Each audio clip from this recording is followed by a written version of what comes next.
Hey everyone, it's Morny Allher here from MNG, and I'm so excited to be joined by one of my wonderful, amazing clients, Wendy Ellen, coming to us live from Atlanta, Georgia. Wendy, say hello to everybody. Hi guys.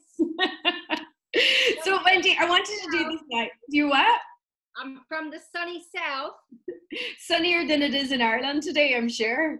I wanted to do this live with you because we've been working together for a few months now, and your business and your speaking career is just skyrocketing. So I wanted to share that with all of the aspiring speakers and successful entrepreneurs who want to be successful, and share with them some of the problems that you had leading up to the time where you really started to really step it up in your business, because a lot of this is quite new for you. So could you share with people what some of the problems were before you really got going? So I think one of the biggest problems was trying to figure out the how. Like, I've been into visioning, and I've been doing vision boards for the last 15 years of my business and my life. And I've really been really clear on, you can't get somewhere if you don't know where there is. So I always ask people, and even when I'm speaking, do you believe that we create our own reality? And for the most part, everybody raises their hand and says yes. And then I say, well, then if we all really truly believe that we create our own reality, why aren't we all being a little more intentional about it? Mm.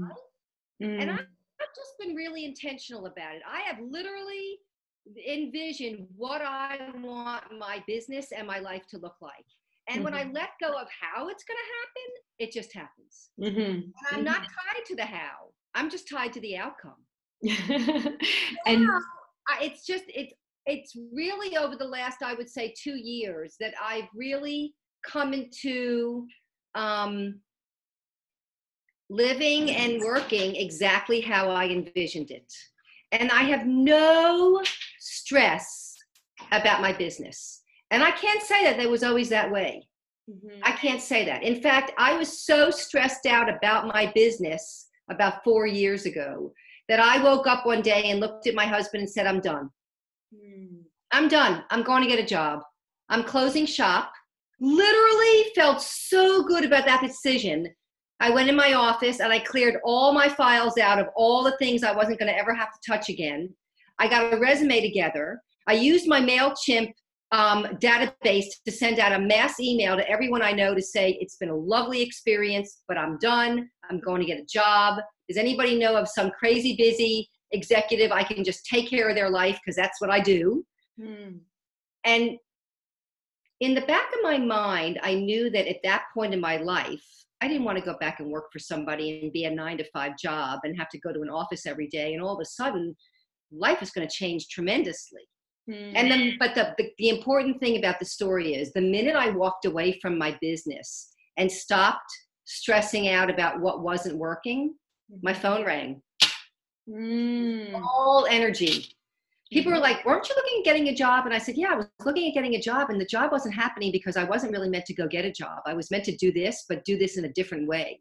And when I walked back into my office, I literally smudged the room, changed the furniture around, created new energy in my work environment, and I have been sailing ever since. Brilliant. I love it. So you're a speaker, you're a productivity strategist, you're a coach.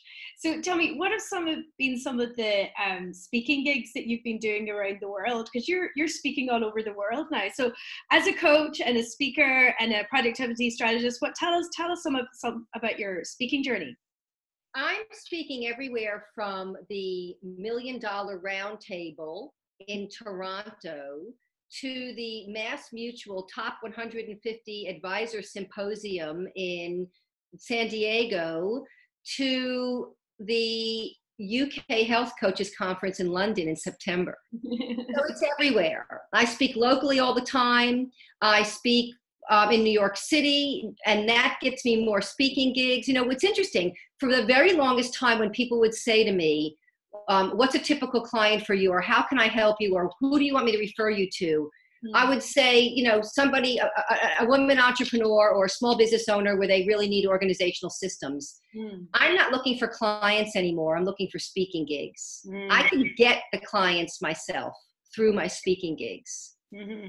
And that's a level of confidence I never had before. But I have confidence that if I'm in front of a crowd, I can get business. I know, and I've seen you in action. And so if somebody knows of an opportunity for me to get in front of a crowd, that's what I'm looking for. Yes, drop a comment in the thread here below.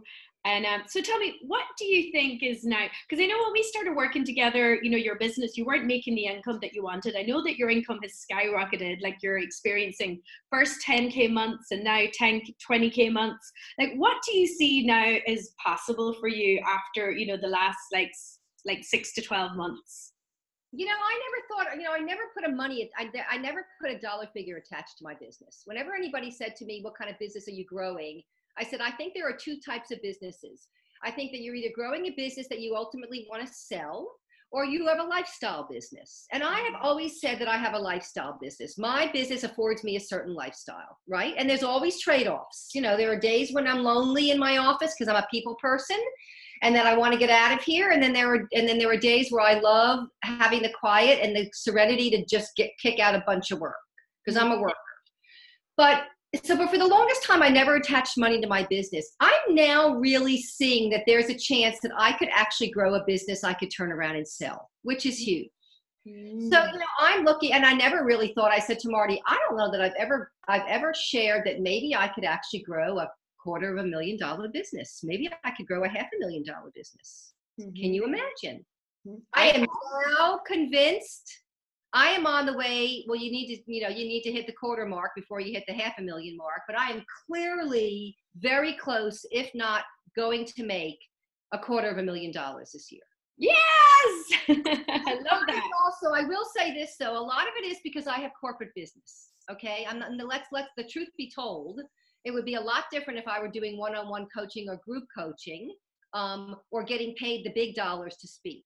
There are some places where I get paid the big dollars to speak. When I go to Toronto or when I go to Mass Mutual, they're paying me a high price to speak.